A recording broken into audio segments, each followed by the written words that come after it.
Bharatiya Janata party महिला मोर्चा की प्रदेश कार्य समिति की आज के इस समापन समारोह में मंच पर उपस्थित राष्ट्रीय अध्यक्ष महिला मोर्चा श्रीमती बनाथी श्रीनिवासन जी, भारतीय जनता पार्टी के प्रदेश के अध्यक्ष माननीय श्री स्वतंत्र देव सिंह जी, महिला मोर्चा के प्रभारी श्री विजय बहादुर पाठक जी,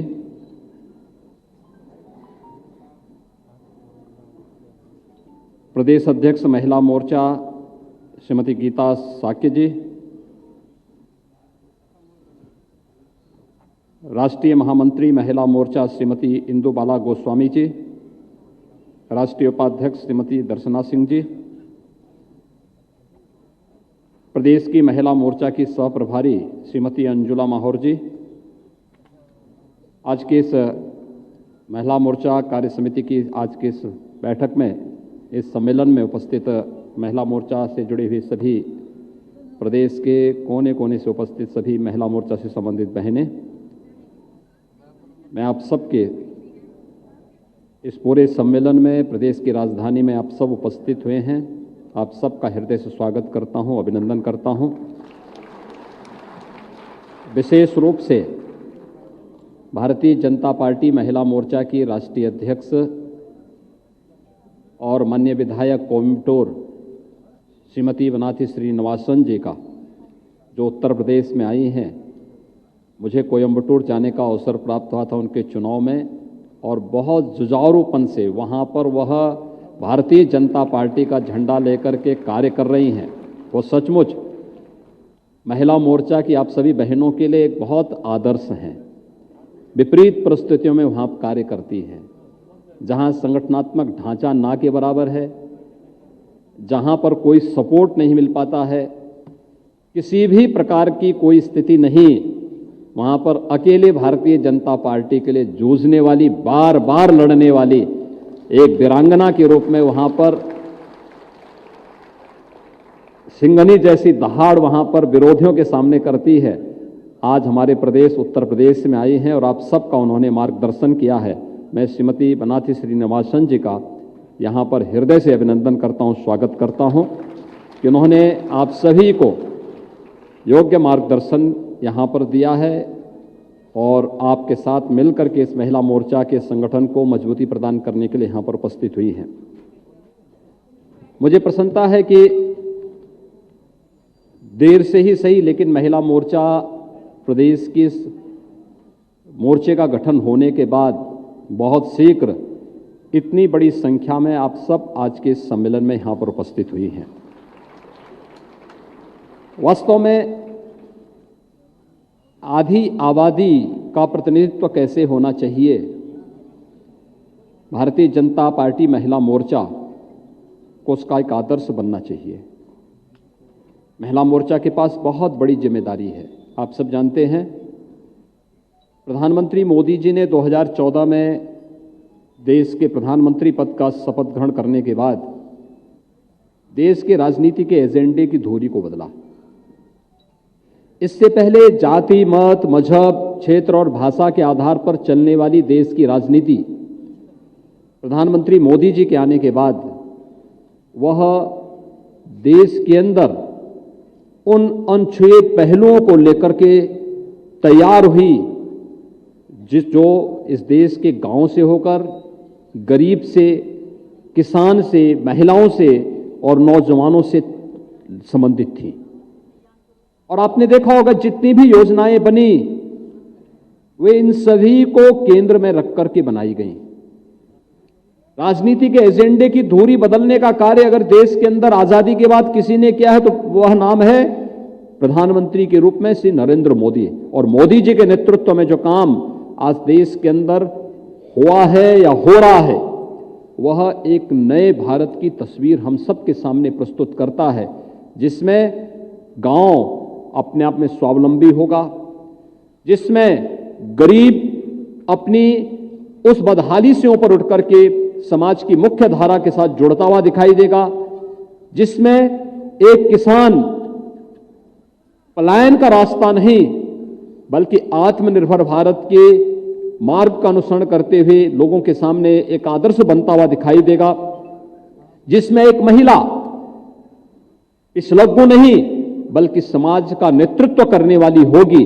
और आपने देखा होगा प्रधानमंत्री मोदी जी के आने के बाद, अभी हाल ही में आपने देखा होगा पहली बार सुप्रीम कोर्ट में 3 जजेज महिला हुई हैं। सबसे अधिक राज्यपाल अब तक की भारत के इतिहास की सबसे अधिक राज्यपाल प्रधानमंत्री मोदी जी के कार्यकाल में हुई हैं, और ये सभी महिलाएं, ज्यादातर महिलाएं हुई हैं। आपने देखा होगा समाज के विभिन्न तबके में आज भी देश की वित्त मंत्री एक महिला के हाथ में है, वित्त मंत्रालय भारत का। पिछले कार्यकाल में आपने देखा होगा देश की रक्षा मंत्री के रूप में एयर स्ट्राइक की कार्रवाई कैसे होनी है, यह एक महिला किस रूप में कार्य करती थी। विदेश मंत्री के रूप में श्रीमती सुषमा स्वराज जी का नेतृत्व इस देश ने देखा है। लोकसभा की स्पीकर के रूप में एक महिला नेतृत्व कैसे दे सकती है, श्रीमती सुमित्रा महाजन जी ने वह नेतृत्व देश को दिया, संसद को दिया।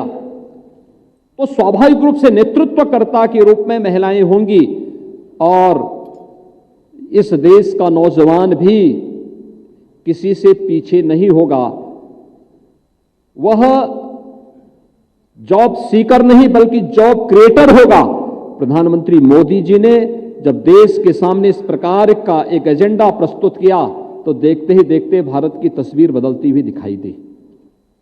बेटी बचाओ बेटी बढ़ाओ का अभियान रहा हो, या फिर आज जीवन के प्रत्येक क्षेत्र में महिलाओं के द्वारा किए जा रहे नेतृत्व का मामला, हम सब अपनी बातों को उस प्रखरता के साथ समाज के सामने नहीं रख पाते हैं, या समाज में उस तबके के लोगों को आगे बढ़ाने में मदद नहीं कर पाते हैं।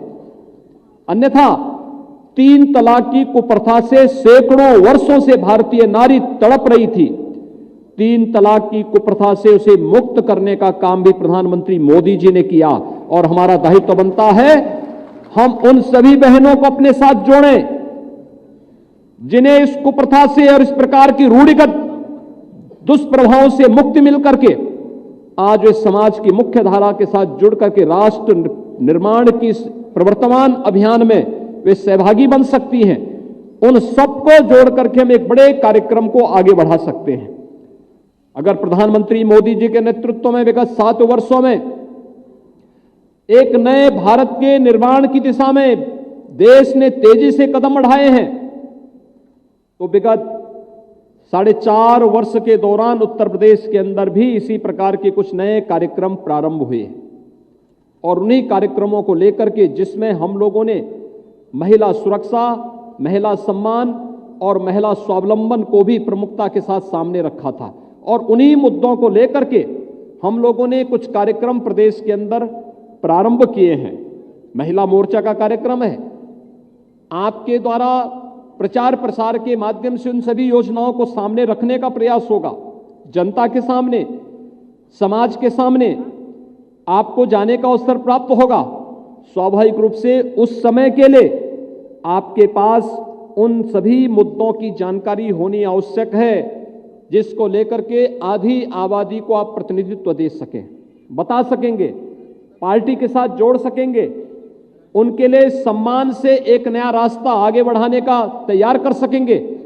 इस विश्वास के साथ महिला उत्तर प्रदेश महिला मोर्चा की इस प्रदेश कार्य समिति की ये बैठक के समापन का एक कार्यक्रम यहां पर संपन्न होना चाहिए। खासतौर पर अभी हाल ही में पंचायत के चुनाव संपन्न हुए हैं। आप सब जानते हैं कि देश के अंदर महिलाओं को आरक्षण देने की मांग होती रही है। त्रिस्तरीय पंचायत में 33% आरक्षण की व्यवस्था दी भी गई है, और आरक्षण की व्यवस्था पंचायत चुनाव में दे जाने के बाद इस प्रक्रिया को कैसे आगे बढ़ाया गया, अगर उत्तर प्रदेश के अंदर आपने देखा होगा कि सर्वाधिक सीटें, चाहे वह जिला पंचायत के अध्यक्ष की रही हों या फिर प्रदेश के अंदर ब्लॉक प्रमुख के, इन दोनों स्थानों पर 54% और 56% महिलाएं ब्लॉक प्रमुख और जिला पंचायत की अध्यक्ष बनी है। और आप सबको उनको अपने साथ जोड़ना चाहिए। ये 54 और 56% का जो आंकड़ा है 50% को अपने आप ही पार करता है। और 50% की इस आधी आबादी आधे से अधिक नेतृत्व करती भी पंचायत त्रिस्तरीय पंचायत में दिखाई दे रही है। अगर वहां पर बेहतर परिणाम आते हैं तो आगे का ये मार्ग अपने आप ही खोलने का एक रास्ता तैयार होता है। और इसलिए उनको पार्टी के साथ जोड़ना, पार्टी की गतिविधियों के साथ उन्हें सक्रिय रूप से सहभागी बनाना और फिर उनके माध्यम से समाज को एक यशस्वी नेतृत्व प्रदान करना। अगर एक कार्यक्रम आप सभी लोग महिला मोर्चा प्रदेश के अंदर वर्तमान में कर दे तो आपकी आधी से अधिक समस्या का समाधान स्वतः होता हुआ दिखाई देगा। क्योंकि जो जिला पंचायत अध्यक्ष हैं, जो ब्लॉक प्रमुख हैं, वे संसाधनों से भरपूर होंगी और उनको अगर आप पार्टी साथ जोड़ेंगे तो उस संसाधन का उपयोग पार्टी के साथ जोड़ करके आप पार्टी को और मजबूती प्रदान करने में अपना योगदान दे सकती हैं। सबसे पहला कार्य ये आपको वर्तमान में करना होगा। इससे पहले 2018 में जब प्रदेश के अंदर हम लोगों ने स्थानीय निकाय के चुनाव किए थे, जिसमें महापौर और नगर पालिका परिषद और नगर पालिकाओं में चेयरमैन के चुनाव थे, इसमें भी महिलाओं ने बहुत अच्छा प्रतिनिधित्व किया था, अच्छी सीटें प्राप्त की थी। हमारा प्रयास होना चाहिए उन लोगों को भी हम अपने साथ कैसे जोड़ सके। उन लोगों को साथ में लेकर के अगर वे सभी मेयर या चेयरमैन या पार्षद, ग्राम प्रधान, क्षेत्र पंचायत समिति के सदस्य, अगर इन सभी को आप जोड़ेंगे एक बड़ी संख्या आपके पास हो सकती है। और उस बड़ी संख्या को अगर भारतीय जनता महिला मोर्चा के द्वारा अपने साथ जोड़ करके प्रदेश के अंदर एक बड़ा संगठन खड़ा करना है। आपको संगठन ऐसा खड़ा करना है कि हम देखेंगे कि स्वतंत्र देव जी भारतीय जनता पार्टी के पास ज्यादा संख्या होती है, महिला मोर्चा के पास ज्यादा संख्या होती है। और ये संख्या जब आमने सामने दिखाई देगी ताकत, तो मुझे लगता है कि आपको प्रतिनिधित्व करने से कोई रोक भी नहीं सकता। फिर जीवन के हर क्षेत्र में आपके लिए ढेर सारी संभावनाएं दिखाई देंगी।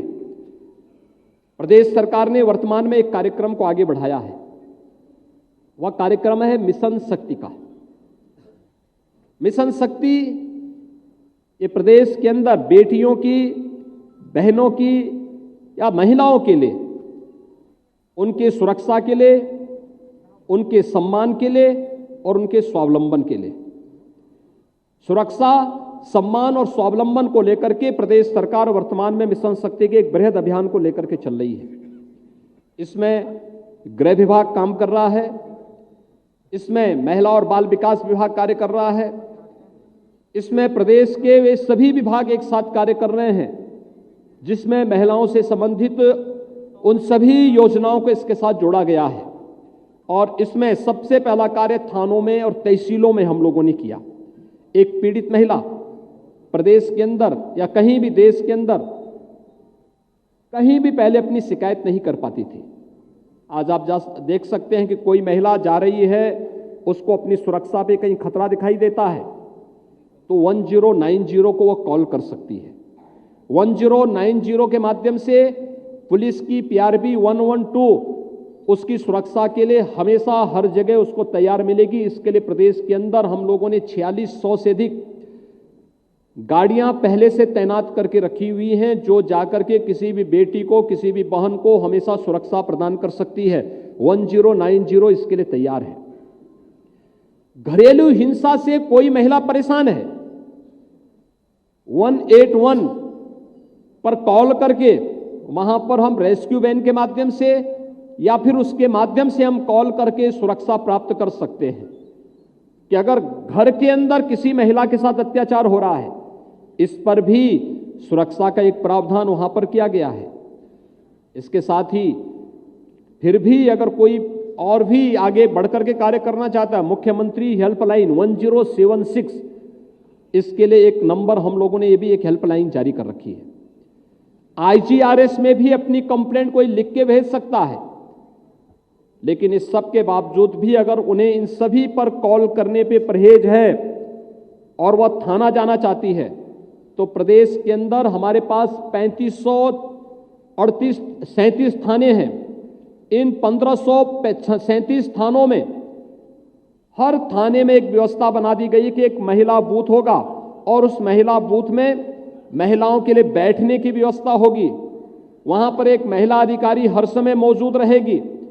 वहां पर CCTV कैमरे लगे रहेंगे।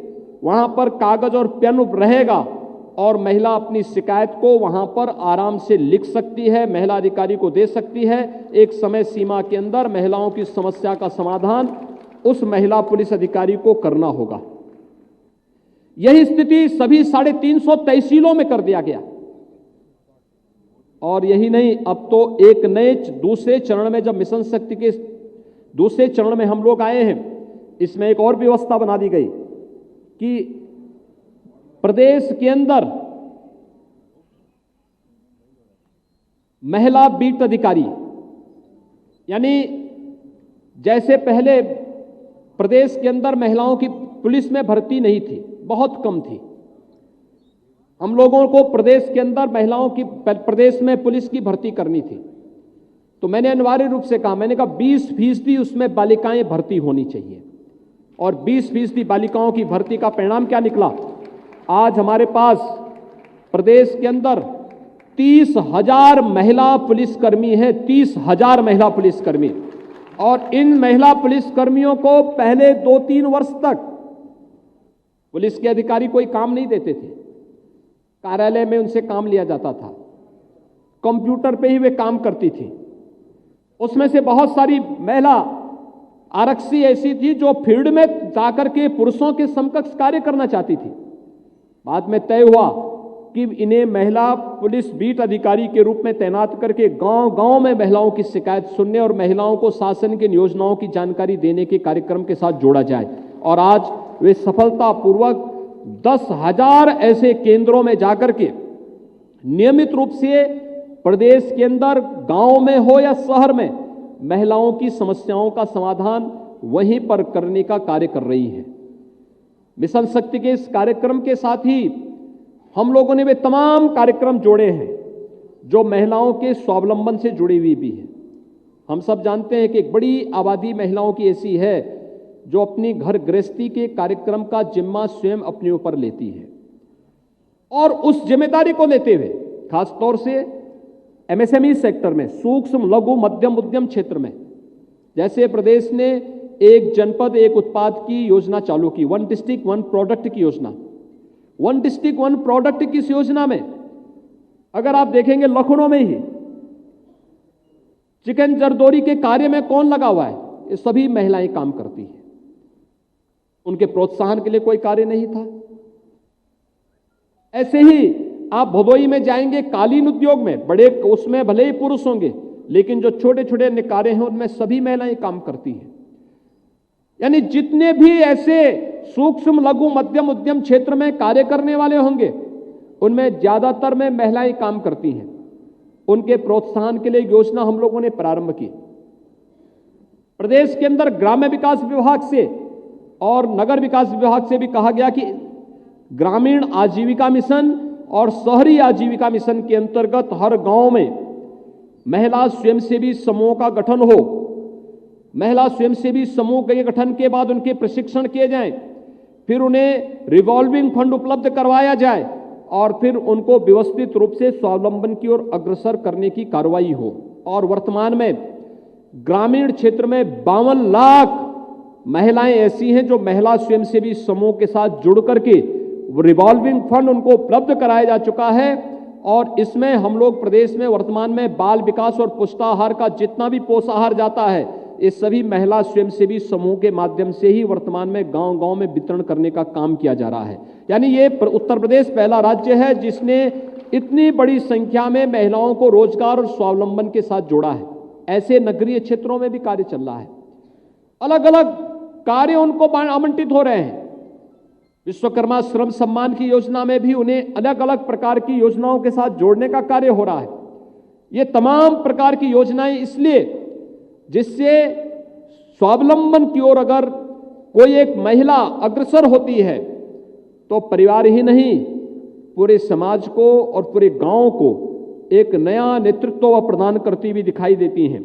और उस स्थिति में हमें इस कार्यक्रम को आगे बढ़ाने की आवश्यकता है। अगर इस पे हम भी ध्यान दे देंगे, गांव गांव में जितनी महिला स्वयंसेवी समूह हैं, इनके साथ संवाद बनाना, उनकी सूची लेना, उनके साथ संवाद बनाना, उनको अपने साथ जोड़ देना। प्रदेश ने आंगनबाड़ी और आशा संगनी जो हैं यहां पर प्रदेश के अंदर, इनकी बहुत बड़ी संख्या है, लगभग 7 लाख संख्या है इनकी। इनको आप अपने साथ जोड़ सकती हैं। इनके मानदेय को हम लोगों ने 2019 में भी बढ़ाया था और वर्तमान में भी प्रदेश सरकार ने इनके मानदेय को बढ़ाने का निर्णय किया है। बहुत शीघ्र हम उसके कार्यक्रम को एक बड़े आयोजन के माध्यम से घोषित करने वाले हैं। इन्हें भी आप अपने साथ जोड़ सकते हैं। 7 लाख की आबादी है, रसोइया हैं, लगभग 4 लाख के आसपास इनकी संख्या है। इन्हें भी आप पार्टी के साथ जोड़ सकते हैं, अपने साथ जोड़ सकते हैं। गांव गांव में इनकी संख्या है।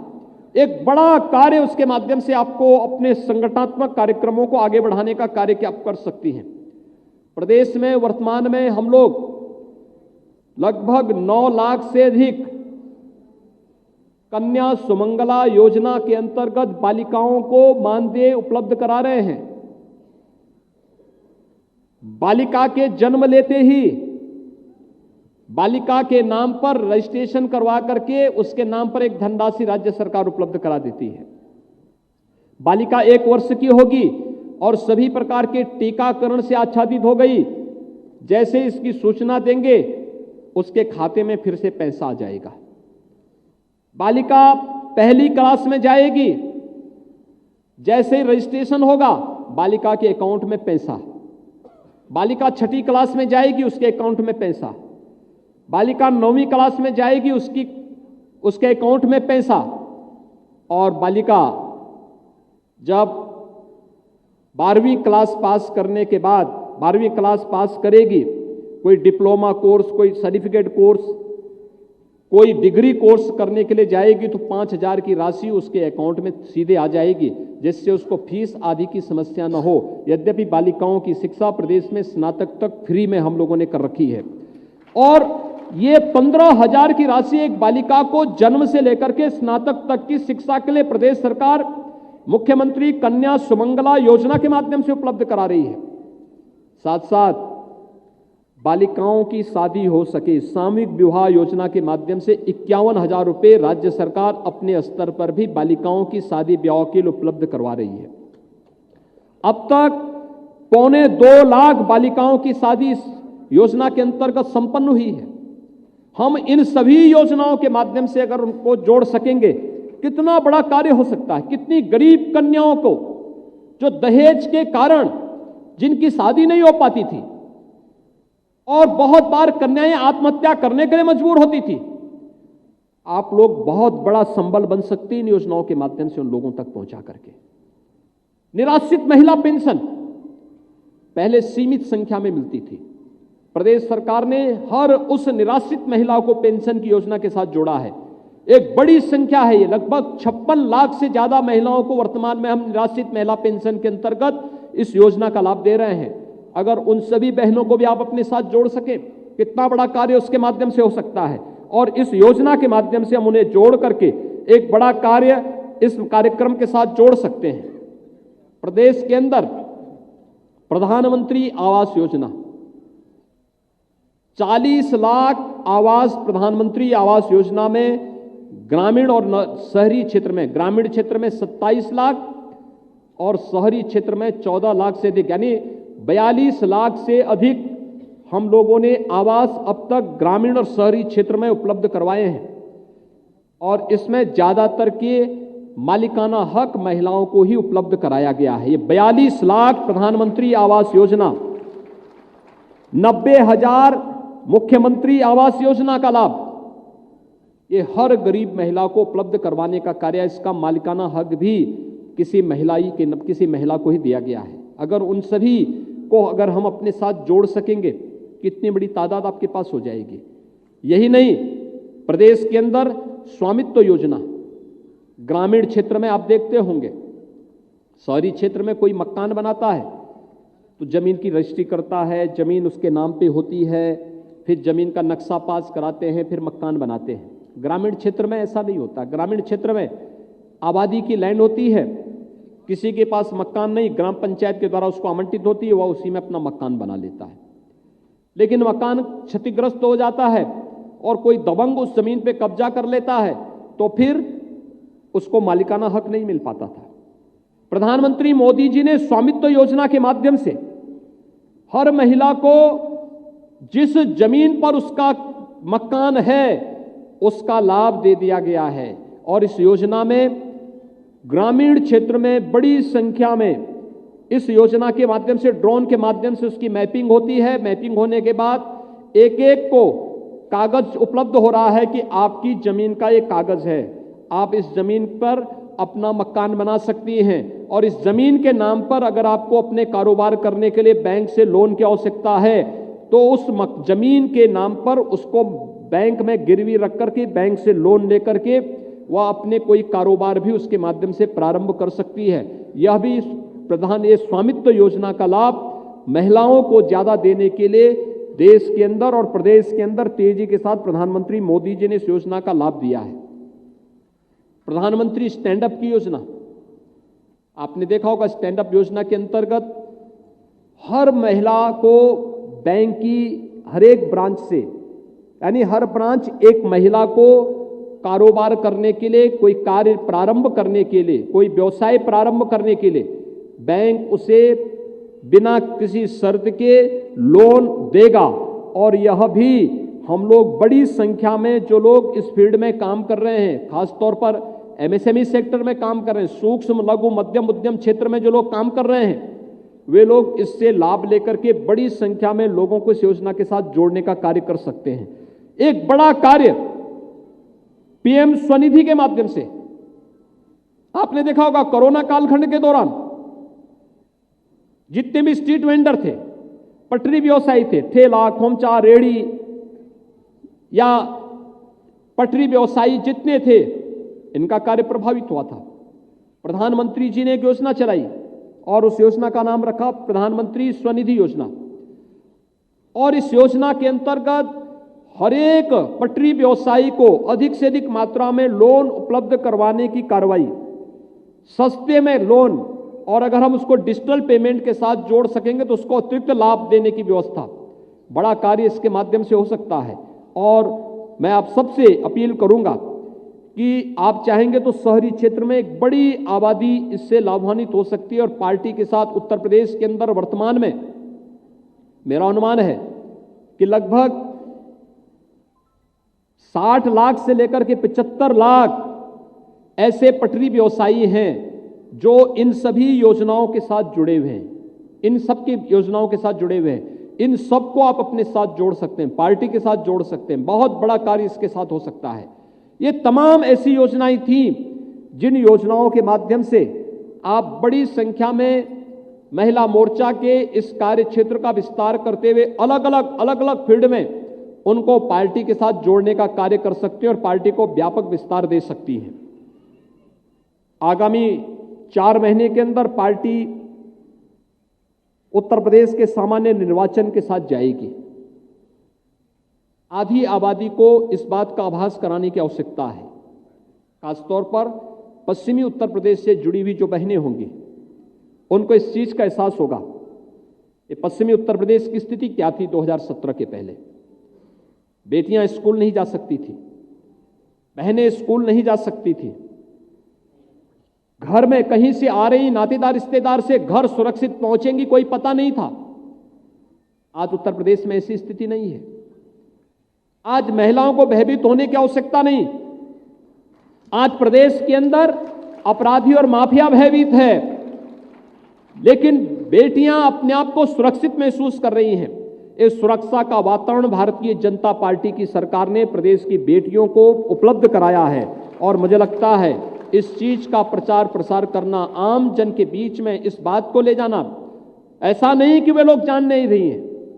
आप पश्चिमी उत्तर प्रदेश में चली जाएंगी गांव में जाएंगे, शहर में जाएंगे, हर व्यक्ति इस बात को बोलता है कि सुरक्षा का एक नया वातावरण प्रदेश के अंदर प्राप्त हुआ है और सुरक्षा के इस बेहतर वातावरण के साथ हमें आगे बढ़ने की आवश्यकता है। लेकिन इसका व्यापक प्रचार प्रसार करना, उनको अपने साथ जोड़ना और उनको अपने साथ जोड़ते हुए अगर हम लोग महिला मोर्चा के इस कार्यक्रम के साथ जोड़ सकेंगे, गांव-गांव में आपके पास एक पैरेलल लाइन खड़ी होगी, एक नई व्यवस्था खड़ी होगी, संगठन को मजबूती मिलेगी। भारतीय जनता पार्टी के मूल संगठन को मजबूती प्रदान करने में आधी आबादी की महिला मोर्चा स्वयं नेतृत्व करते हुए पार्टी के साथ जोड़ने का कार्य करेंगी और हर बूथ के साथ अगर महिला भी वहां पर उनके साथ जुड़ जाएगी तो पार्टी, जो प्रधानमंत्री जी कहते हैं बूथ जीता तो चुनाव जीता, तो पार्टी इस बूथ जीते के साथ चुनाव जीतने के लक्ष्य को स्वतः ही प्राप्त कर सकती है और उस दिशा में